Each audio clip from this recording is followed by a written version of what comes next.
दोस्तों आज भारत और इंग्लैंड के बीच टी20 सीरीज का चौथा मुकाबला खेला गया और यह मैच बेहद ही रोमांचक देखने को मिला, जहां पहले भारत के विध्वंसक बल्लेबाजों को तूफान देखने को मिला तो फिर भारत के गेंदबाजों ने एक बार फिर से इंग्लैंड को ढेर कर दिया। तो ऐसे में आज हम आपको बताएंगे भारत और इंग्लैंड के चौथे टी20 मुकाबले का पूरा हाईलाइट।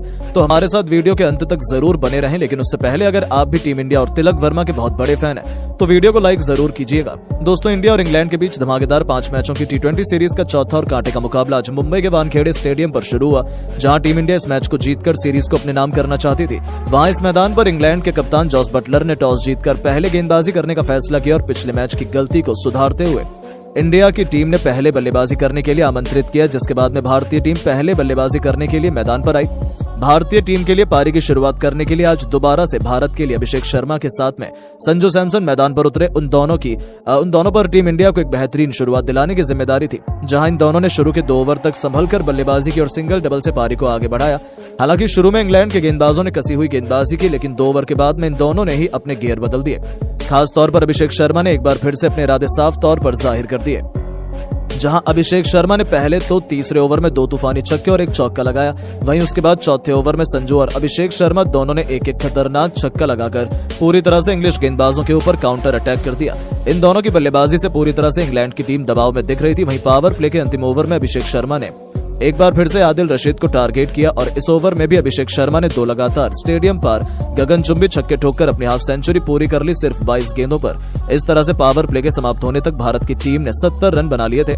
अब कहीं न कहीं संजू और अभिषेक की यह साझेदारी भारत को एक बड़े स्कोर तक ले जा रही थी, लेकिन 8वें ओवर में मार्क वुड ने आखिरकार भारत को पहला झटका दे ही दिया। जी हां, वुड ने संजू को आउट कर अपनी टीम को पहली सफलता दिलाई, जहां आपको बता दें कि संजू ने भारत के लिए 20 गेंदों पर 38 रन की पारी खेली, जिसके बाद में बल्लेबाजी करने उतरे तिलक वर्मा, जहां तिलक ने जरूर आते ही कुछ बेहतरीन टाइमिंग भरे शॉट लगाए और 9वें ओवर में टीम के स्कोर को 100 रन के पार पहुंचा दिया। आज तो तिलक भी काफी अच्छी लय में दिख रहे थे और कड़क शॉट खेल रहे थे। फैंस भी भारत की बल्लेबाजी का भरपूर फायदा उठा रहे थे। इस तरह से 10 ओवर की समाप्ति तक इंडिया ने 110 रन बनाए, लेकिन उसके बाद में कुछ ऐसा हुआ जो किसी भी भारतीय ने नहीं सोचा था। जी हां दोस्तों, पारी के 11वें ओवर में पहली गेंद पर तिलक बड़ा शॉट खेलने के लिए गए, लेकिन उनको मार्क वुड ने अपने जाल में फंसा लिया और भारत को दूसरा झटका दे दिया। बता दें कि तिलक ने टीम इंडिया के लिए सिर्फ 13 गेंदों में 300 की स्ट्राइक रेट से 39 रन की पारी खेली, जिसके बाद में बल्लेबाजी करने के लिए आए हार्दिक पांड्या ने तो अपने बल्ले से गदर ही मचा दिया। आते इस खिलाड़ी ने आर्चर की लगातार 3 गेंद पर 3 तूफानी छक्के जड़कर इंग्लिश खेमे में हड़कंप मचा दिया। तो फिर अभिषेक शर्मा के साथ मिलकर उन्होंने तो इंग्लैंड की नाक में दम कर दिया। खास तौर पर हार्दिक तो सर पर कफन बांधकर उतरे थे, लेकिन दोस्तों उनकी रणनीति ज्यादा लंबी नहीं चली, जहां हार्दिक पांड्या केवल 16 गेंद पर 38 रनों की खौफनाक पारी खेलकर वापस लौट गए। इस दरमियान उनके बल्ले से 4 तूफानी छक्के भी निकले थे, जिसके बाद में बल्लेबाजी करने उतरे टी20 के नंबर 1 खिलाड़ी खुद कप्तान सूर्य कुमार यादव। अब सूर्य और अभिषेक पर टीम को एक अच्छे स्कोर तक पहुंचाने की जिम्मेदारी थी, जहां आपको बता दें कि इन दोनों ने 2 विकेट गिरने के बाद में सूझबूझ के साथ में बल्लेबाजी की और सिंगल डबल से पारी को आगे बढ़ाया। हालांकि 15वें ओवर में जरूर एक बार फिर से अभिषेक ने अपने हाथ खोले और इस ओवर में उनके बल्ले से एक बार फिर से 1 चौका और 2 ताबड़तोड़ छक्के देखने को मिले। अब संजू सैमसन एक बार फिर से अपने शतक की ओर तेजी से बढ़ रहे थे।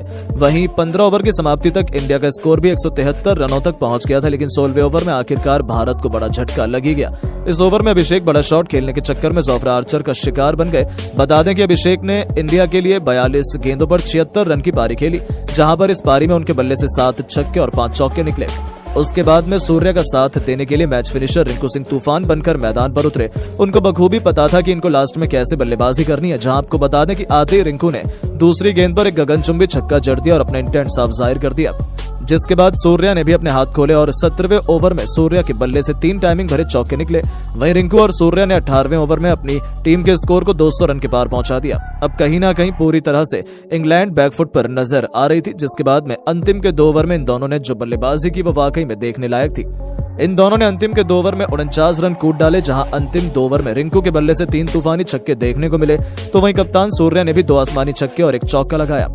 इस तरह से टीम इंडिया ने पहले बल्लेबाजी करते हुए 20 ओवर में 260 रन बनाए, जहां पर भारत के लिए रिंकू ने एक बार फिर से फिनिशिंग टच देते हुए 21 गेंदों पर 55 रन बनाए। इस दरमियान उनके बल्ले से 6 खतरनाक छक्के भी निकले थे। वहीं सूर्या ने भी 49 रन की पारी खेली। अब अगर इंग्लैंड को यह मैच जीतना था तो उनको 261 रन बनाने थे, जो कि बिल्कुल भी आसान काम नहीं था भारत के गेंदबाजों के सामने।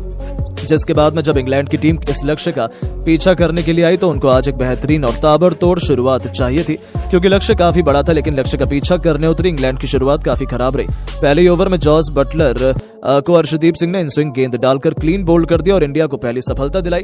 जहां आपको बता दें कि इंग्लिश कप्तान बटलर अपना खाता भी नहीं खोल पाए, जिसके बाद में बैटिंग करने के लिए आए हैरी ब्रूक ने आते ही भारत के गेंदबाजों पर काउंटर अटैक किया और उनका साथ फिल सॉल्ट ने दिया। वो एक छोर से लगातार ताबड़तोड़ बैटिंग कर रहे थे और तेजी से अपनी टीम के स्कोर को आगे बढ़ा रहे थे।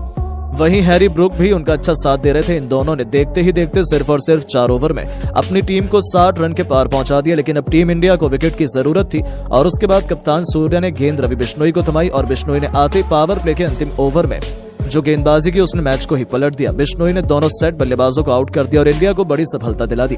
जहां सॉल्ट ने 16 गेंदों पर 36 रन बनाए, वहीं दूसरी ओर बल्लेबाजी कर रहे ब्रूक ने 8 गेंदों पर सिर्फ 12 रन बनाए। इस तरह से पावर प्ले के अंदर इंग्लैंड की टीम ने 64 रन बना लिए, जिसके बाद जरूर लियम लिविंगस्टन और जैकब बैथल ने कुछ अटैकिंग शॉट खेले और भारत की गेंदबाजी लाइनअप पर काउंटर अटैक करने की कोशिश की। खास तौर पर आज वो काफी अटैकिंग बैटिंग कर रहे थे और भारत के हर गेंदबाज के खिलाफ बड़ा शॉट खेल रहे थे। हालांकि इंडिया के पास में काफी रन थे। इन दोनों ने 10 ओवर तक इंग्लैंड की टीम को 100 रन के पार भी पहुंचा दिया था। अब इन दोनों को कम से कम 15 से 16 के रन रेट से हर ओवर में रन बनाने थे, जो कि बेहद ही मुश्किल था। जहां 10 ओवर के बाद बड़े शॉट खेलने के चक्कर में इंग्लैंड के बल्लेबाज लगातार अंतराल पर भारत के गेंदबाजों के जाल में फंसते चले गए।